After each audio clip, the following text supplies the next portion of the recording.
شما خیلی زشتی. So you tell me I'm ugly. Ah, your nose is big. You didn't get it from me. تو پوستت تیره است، سیاه‌تری، دماغت بزرگ و چاق و فتیه و کلاً اصلاً انگار به من نرفتی. این دقیقاً صحبتایی بود که پدر مایکل جکسون وقتی اون کوچیک بود بهش میگفت. همین باعث شد که تو ذهنش حک بشه و سالها بعد اعمال جراحی متعددی انجام بده که در نهایت باعث مشکلات تنفسی شد که در نهایت منجر به مرگش شد. نکته مهمش همینه. شما نباید روی بچه‌هاتون عیب بذارید. نباید بگید که تو زشتی، بینیت زشته، چشمت زشته، رنگ پوستت بده. نه، چون این آینده بچه رو تحت تاثیر قرار میده. To someone who's going through adolescence. You want to die.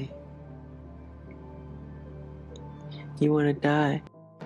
در قسمت دوم سعی خواهم کرد که اون اعمال جراحی که روی وینیش انجام شده رو با دیتیل و جزئیات صحبت کنم تا بدونیم که چگونه منجر به فاجعه برای مایکل جکسون شد.